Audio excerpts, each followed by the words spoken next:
How would you describe yourself? Have a pretty social existence, love to be around people.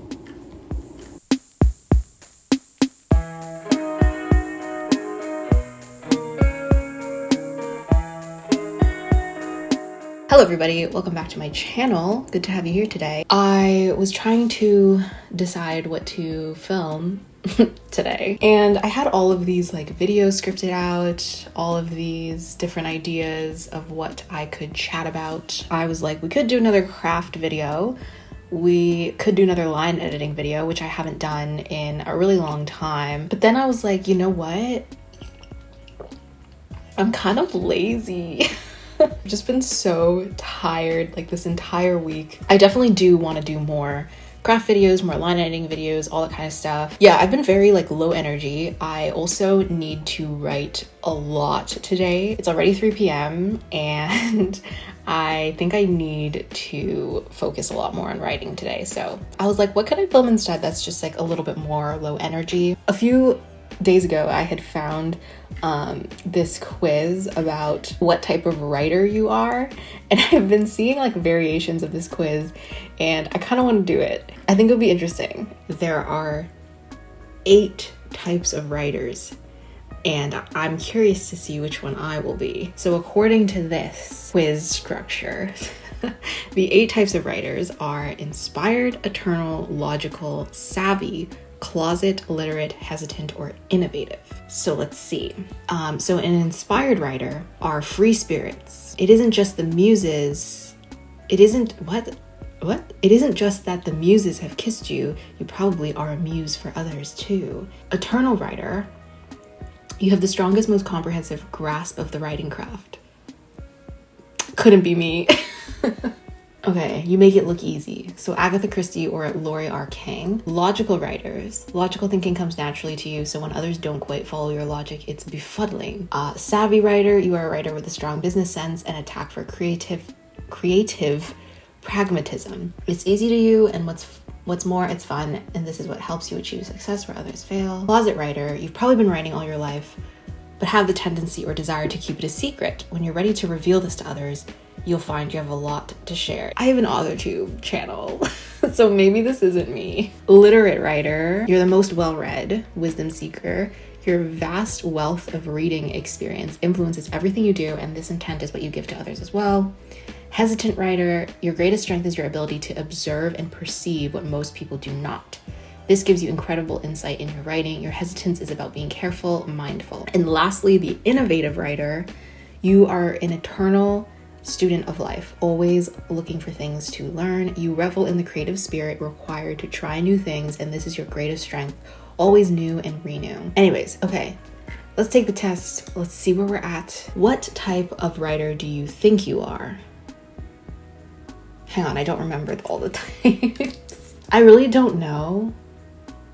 I'm just gonna say I'm a logical writer because I really don't know which one I am. Are you an organized person? I prefer a creative mess. It's messy. I'm messy as a problem. I'm pretty well organized. I have a knack for seeing how to quickly and efficiently organize anything. I kind of do prefer a creative mess. I think if you were to ask me this a year ago, I would have said I'm pretty well organized as a writer, but I think right now, where I'm at with my writing, I have an outline, but she gets messy as it goes on. But in general, I kind of like to be organized, so I would say it's a little bit in the middle. Okay, next. Are you a technical or nonfiction writer? Not professionally, not really. I've done UX writing in the past, a little bit as an intern, but I wouldn't say that that's what I do regularly. I'm gonna say no. Are you an avid reader? Define avid, because I read, but I would say compared to other readers and writers, I wouldn't say that I'm avid. I love to read, but don't have as much time for it as I'd like. I like to read, but I'm more about action. I prefer to read magazines or articles on the internet. I think it's this one. I don't have as much time as I would like to, or I don't dedicate as much time to it as I would like to. Are you an artist? I'm a designer. I'm a UX designer, which is, I think, not really artistry. I do enjoy art though. I will sometimes draw, but like not regularly. So I'm gonna say I'm not really an artist. Are you a writer? Yes, I publish my work. Yes, I have been published and I self-publish. Oh my god, there's so many answers. I've been published and I self-publish. I've been published, self-published, and I bought really. No, not really, but I have a story I want to tell. No, not really, but I have lots of story ideas. Yes, words are life. These are really interesting responses because they kind of all have different interpretations. I'm gonna say this one. Yes, words are life. I consider myself a writer, but I'm definitely not a professional writer. And I do want to publish, but I don't have plans to publish anytime soon. So I'm gonna say this one. Why do you write right now? That is a great question, especially when you are feeling very demotivated. I think it's a good thing to ask yourself. I'm in a creative writing class group so I can hone my skills and tell the stories I want to tell, so I mostly write for that. I used to be in a couple workshops and I liked it a lot. Workshops definitely force you to write and make you accountable, but I'm not in one right now. I do not blog. I make my living or part of it with my fiction writing. I make my living or part of it with my nonfiction writing. I want to showcase my artistic abilities in a storybook. I want to bring books on the market as a source of income and will do anything it takes to get my writing abilities where they need to be to see that happen. I mean, that could be me a little bit. I don't have much experience with creative writing, but I now have a little person in my life and I want to create stories for them. Okay, that's like really specific. Like, I want to write stories for my child. What? I would say it's this one for me. Are you in a writing group or class? Right now, I started doing like writing sprints with two of my good friends, and I consider that to be kind of like a writing group, having like other people that hold you accountable, that you can talk about your writing with. I'm gonna say yes. Do you have a website? I have a web presence to market my books, business bloomer. I have several websites, and I'm always looking for new ways to improve what I'm doing with them. Yes, I have a website and it rocks. An author website, oh my god, there's so many answers. An author website seems an evil necessity. I don't have one, but I should get one, I think. I really don't want to have a website because that would just take away from my actual writing time. I want to write books, not social media. I mean, I don't have any intention of getting an author website anytime soon, but I would get one in the future. How often do you write? Not always. I write at least once or twice a week. I have spurts of writing frenzies. I think about writing more than I actually write. I write at least once or twice a week. Yeah. What do you love to do? Writing the first draft, editing and rewriting, illustrating, outlining the story, coming up with the idea, all of the above. Ooh. I'm gonna say editing and rewriting. Writing the first draft is very much a pulling teeth kind of process for me, but I feel like the process of revising something that you've already written is something really special. I've kind of been starting a little bit of the revision process for the book that I wrote earlier this year. I'm starting to see all of these possibilities for stories that I didn't know were hidden within the first draft, or that I hadn't really fleshed out properly in the first draft. As much as I really like the first drafting process, I think editing and rewriting there's something very special about kind of like getting into your draft and finding new things to love about it. But I mean, all of the other ones are great too, but if I had to pick, I would pick this one. What is your weakest ability? The thing you need to work on most? That's a great idea. I would say I need to work on everything, but all of the above is no longer an answer. I'm actually going to choose outlining. Even though I am an outliner, I think the more projects that I sit down to outline, I start to realize where I'm not actually putting enough thought into while I'm outlining. And I think a strong outline actually helps you when you're writing, if you're an outliner. And I think I'm more of an outliner than I am a pantser. I'm gonna say outlining. What do you love to do? Part 2. Creating great characters, writing strong dialogue, building compelling plot points, establishing the setting, all of the above, none of the above. I mean, all of the above. Like, it's everything for me. What is your weakest ability? I mean, I definitely need help on everything. I'm just gonna say all of the above. Like, I really can't pick. I feel like if I had to pick one, I would say compelling plot points. But I mean, I need help on everything. But it said weakest, as in superlative. I'm gonna say building compelling plot points, because sometimes I don't realize how all of the plot points work together, or I don't realize how certain plot points aren't compelling enough when I'm outlining them. So I think I would choose that one. When do you write primarily? Honestly, It depends, but I'm gonna say when I can focus, because yeah, I definitely need to like be in the zone when I'm writing. Where do you get ideas and solve problems? Anywhere, really. All of the above and more. Yeah. What is the most important thing? Character. There are no new stories. Character drive story. Plot. Without interesting action, you just have a character study. I mean, I like character studies. I think a balance of both is required, but characters close to my heart. That's definitely me. I think that's definitely me. I'll read the rest though. I think a balance of both is required, but plot is close to my heart. Both are important. I'm gonna say this one. Character is everything for me, but I do think plot matters a lot. Do you think about merchandising possibilities when devising a story? This question disgusts me a little bit. Oh my gosh. I'm gonna say not really. Not really. I suppose maybe I should though. I do dream about it, but like not in a way where it's just like where it affects my writing. Yeah, I'm gonna say not really. Do you feel able to properly market your book once it's available? I'm gonna say sort of. Not really, but like I have some idea of kind of what helps in marketing your book, but in general, it's not my expertise. Do you feel the artwork in a book or on a book cover helps sell your book? Definitely. Yes. I love books, how they look and feel. Yes, you can't sell it if it isn't packaged right. I'm gonna say this one. It's all about perception. It's all about like how your publisher markets your book or how you market your book, setting the right expectations so that the book can find the right readers. And I think artwork is like a huge part of that. What helps you determine whether to read a book? If it's a New York Times bestseller, it's usually good.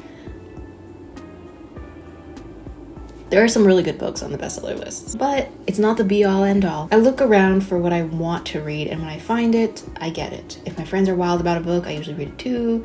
I follow a couple of online reviewers and check their list of recommendations. I'm an avid reader of certain genres, so I keep a lookout for those. Yeah, honestly, yeah, that's me. How would you describe yourself? I have a pretty social existence, love to be around people.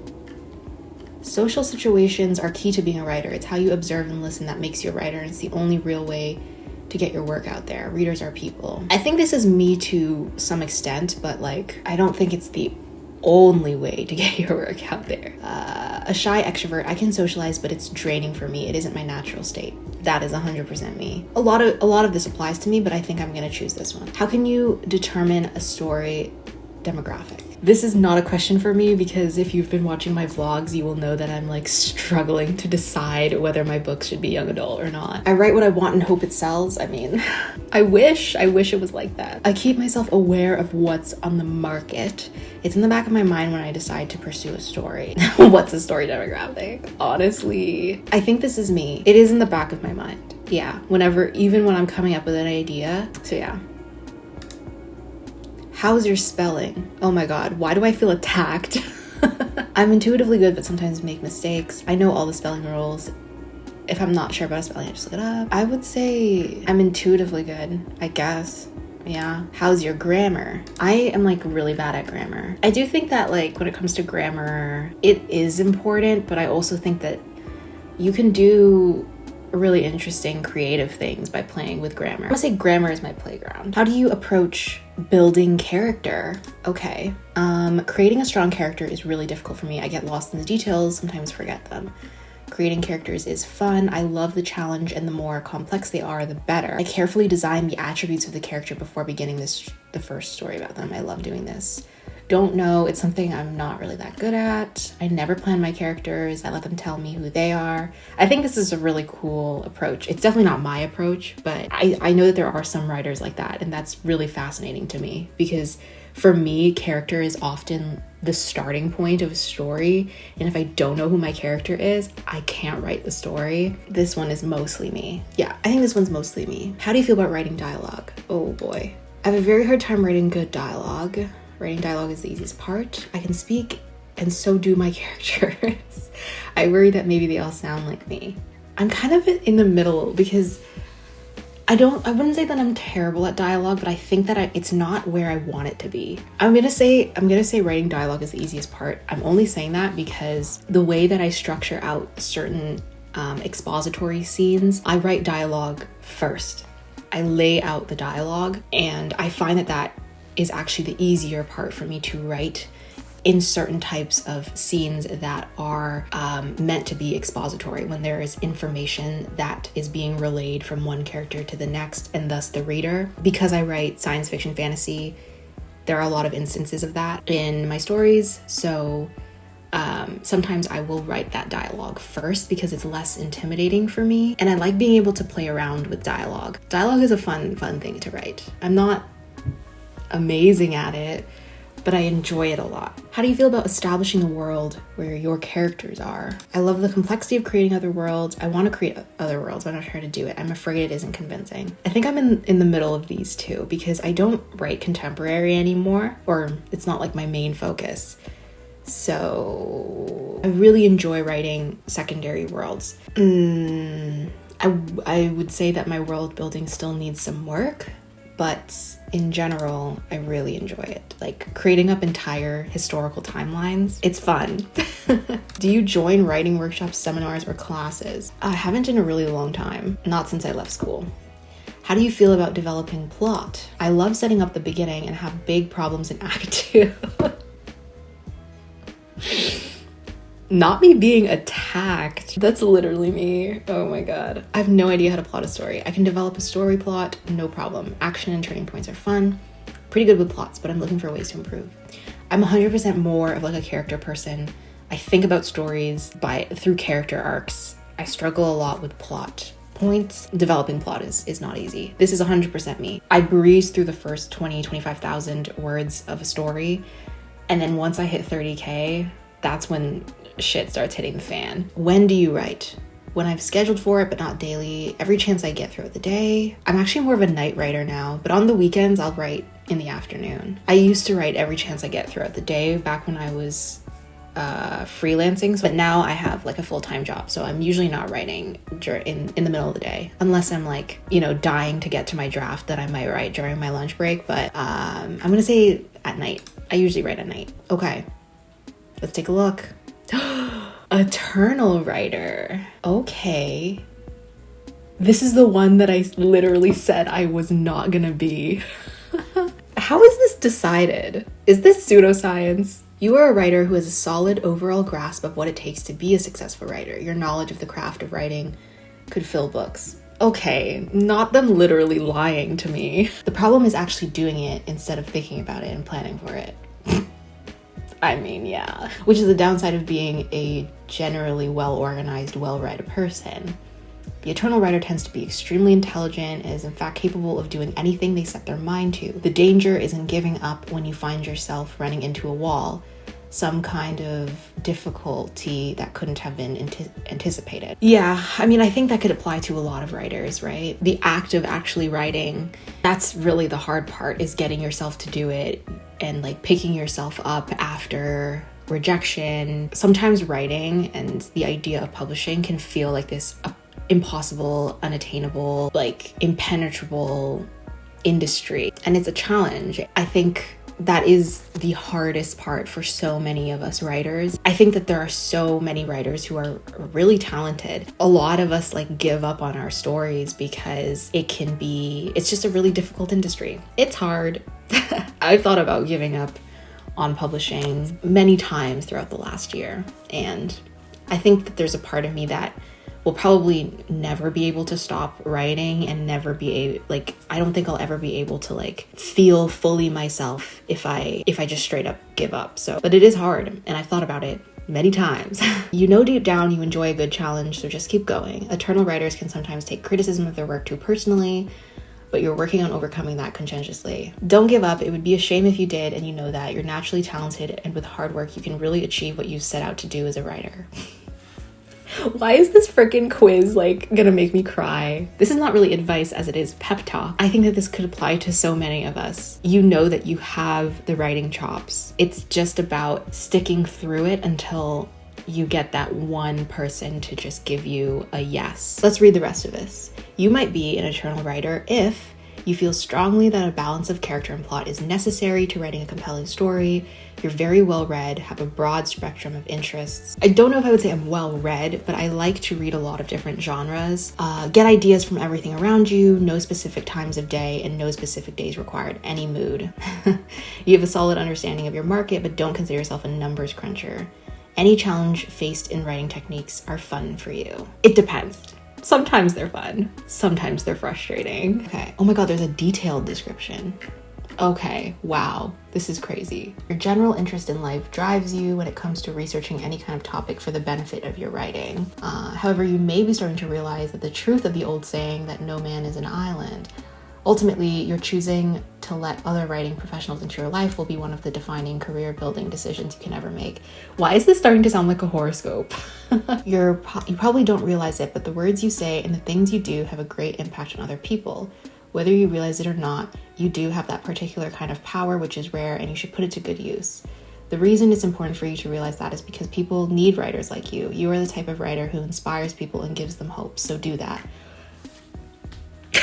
What? This is really long, so I won't read all of it, but this was such a fun quiz to do. I will link the website down below, so you guys should do it too. I'm really curious to see what all of the other writing types are, like what the descriptions are. You know, with these quizzes, like they make them general enough that they could probably apply to anyone. But I'm really curious to see if you guys get a different writing type other than eternal. Let me know what it says. Let me know if you genuinely felt like it applied to you. This is like less of a writing personality type and way more of a pep talk. And you know what? That was a plot twist that I am very appreciative for, because I have been feeling like very down about my writing lately. And this kind of like made me feel better, even though I know it's like generic AF. My camera's about to die, so that's probably a sign that I should be wrapping up this video. Thank you guys so much for watching this video. Like I said, if you do the quiz, I would love to know what you get. And that is all I have for today. Thank you guys for watching, and I will see you in the next one.